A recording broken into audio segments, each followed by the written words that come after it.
দেখো আমি আর আমার মা, ফাঁকা ট্রেন, কেউ নেই। মা গঙ্গাকে টাটা করে দিয়ে ওই দেখো কত জায়গায় আজ গঙ্গা পুজো হচ্ছে, আজ দশহরা। এই দেখো মা গঙ্গা, দুর্গতি নাশিনী গঙ্গা, সমস্ত পাপ পবিত্র করে দেয় আমাদেরকে, পাপ মোচিনী গঙ্গা। দেখো আমরা উঠেছি চক্র রেলে, আহিরিটোলা ঘাট থেকে, মানে বিবাদীবাগ। এইবার যাবো পাতিপুকুর স্টেশন। পাতিপুকুর স্টেশন থেকে নেমে ফাঁড়ি হয়ে ওখান থেকে বাস ধরে সোজা মায়ের কাছে, জাগৃতি সংঘ, বাগুইহাটি।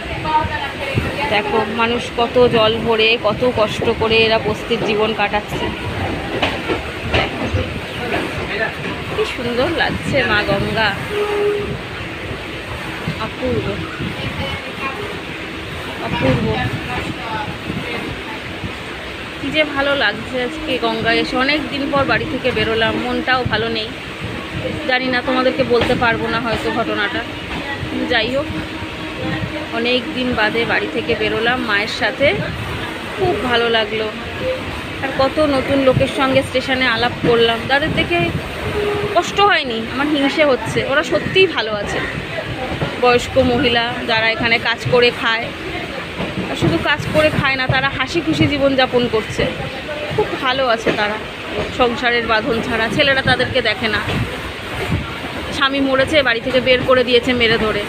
আজ তারা এখানে লোকের বাড়ি কাজ করছে, স্টেশনে রাত কাটায়, আর এই কোনায় এসে রাস্তায় ঝুপড়ির ধারে কোথাও একটা রান্না করে খায়। খুব ভালো লাগলো, খুব। এর মধ্যেও তাদের মুখে কত হাসি। চলে এলাম বাগবাজার। এই দেখো বাগবাজার স্টেশন। আচ্ছা চলো টাটা, লোক উঠবে, মারবে আমাকে এবার।